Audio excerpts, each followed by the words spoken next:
Wow, it's been since 2016 already that this beautiful bouncing baby boy of an Africa Twin re-entered our adventure riding world, and Honda, you did it. So the requests have been coming in for us to do a review on the Honda Africa Twin. How has it been performing since we've had them in our rental operations since 2016? In order to explain where I'm coming from, we are in the motorcycle touring and renting and training business. So Ride Adventures does this stuff all around the world.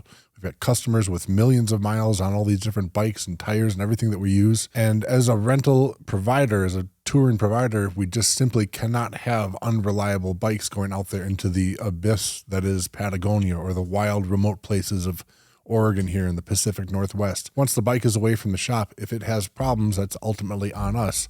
And so we are looking for the most reliable bikes only. Some customers are booking these trips 2 years in advance and blogging and talking about what they're going to be doing. We just can't have failures and everything. So how is the Africa Twin holding up, or how are they holding up?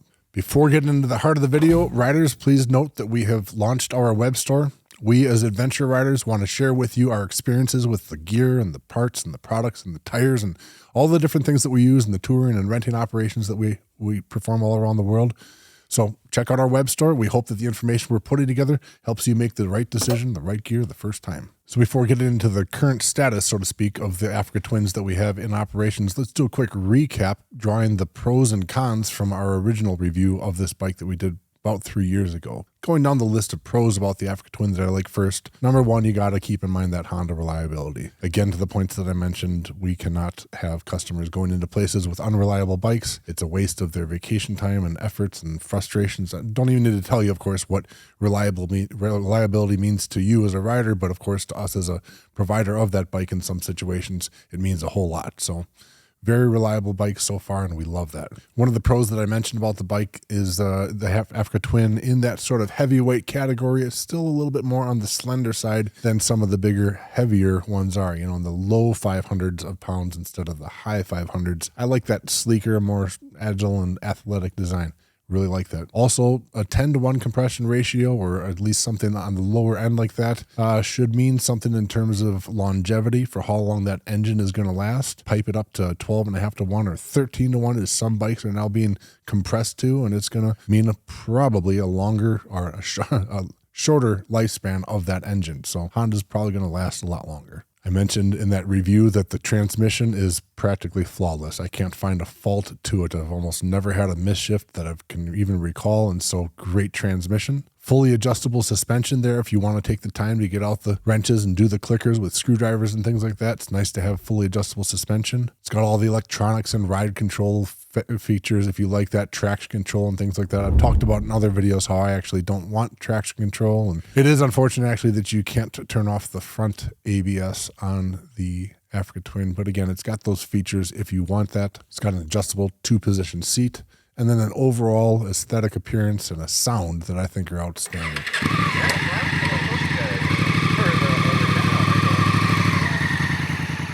You be the judge of that. Now, running down a quick list of the cons that I'd mentioned in the previous video. First, the heated grip situation on the Adventure Sports model. The glove reaches over the button accidentally on the original models and turns the switch on and off for your heated grips. That was annoying. Lower compression ratios, as I mentioned before, are good for longevity, but they're not the greatest for power. The lower the compression ratio, obviously the less heat that's being created. And so you've got an Africa Twin that's a great engine, but not as powerful and snappy as some of the others in the category. And then in the original video, the cons, I mentioned that it was a single piece subframe, meaning it's not a replaceable subframe, but in fact, if you do damage it, you've essentially damaged the entire frame. But now we've got some new cons I'm going to mention in the past few years that we've been operating more and more of these bikes, those being the fork seals. And of course, you've probably experienced that yourself. There was some anodization problems, I believe, on the stanchions of the original years of the Africa Twin. They were having a lot of fork seal issues, but in reality for us, once you put something like a seal saver, a neoprene booty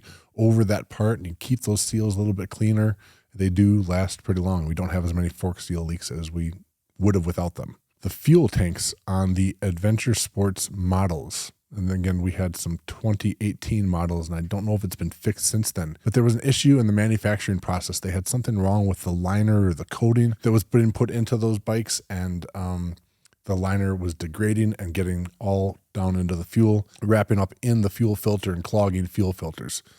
beautifully, Honda took ownership of it and replaced all that stuff under warranty. And again, I believe this was only under the Africa Twin Adventure Sports models. The standard models never had this issue. Watch out for that point.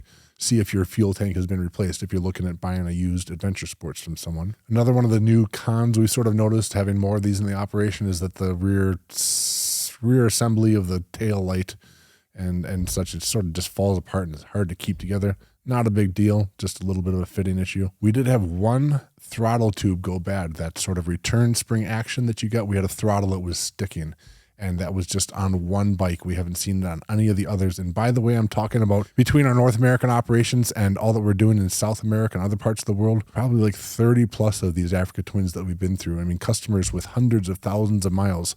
And I'm listening to all the problems that I know of. And having talked with my teammates around the world about this stuff, this is the full list. That's it. Seriously. There's not another issue we could come up with. I asked everyone before making this video. It'd be horrible if I did forget something, but really, that's the short list of problems and issues that we have had with Africa Twins. So the summary of this, follow-up review after years of having had these Africa Twins in our operations, my answer is that, Honda, I love you. You make me want to learn to speak Japanese. These are outstanding motorcycles, folks. The Africa Twin, if you're considering one, that's everything that I could come up with to say bad about that bike. You could go on to whether it's too heavy for you or whatever. Those are not factors that are going to change. As far as what you're getting when you buy that bike, what a great value to have such a reliable machine, one that is so athletic and so capable. I have so many good things to say about the Africa Twin. I'm sure you will too if you pick one up. That said, I'm also excited to see the new Transalp coming out in person. Haven't gotten to one yet. I know it has a couple of flaws, some strange routing of the exhaust, and it might not be the perfect bike, but it's probably got that Honda reliability, and we'll have a similar report to give you once we have those in operation for a while. And speaking to you, Honda, I'm still looking to find out when you're going to start that XR650R line again. Such a great bike. I mean, I'm sure the fabrication line is just sitting there collecting dust anyway. Just go ahead and push the button and start making those XR650Rs again, wouldn't you?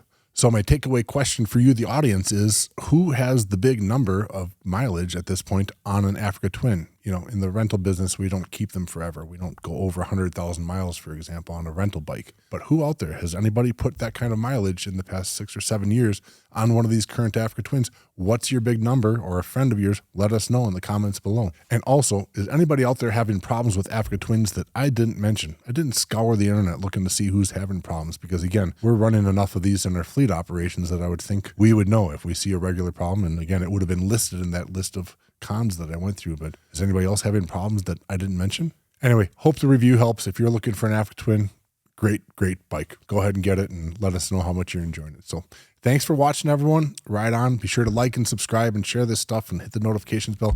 Come on, keep talking and communicating with us. If you want more videos, stay in touch, and we want to hear from you. So thanks for watching, everyone.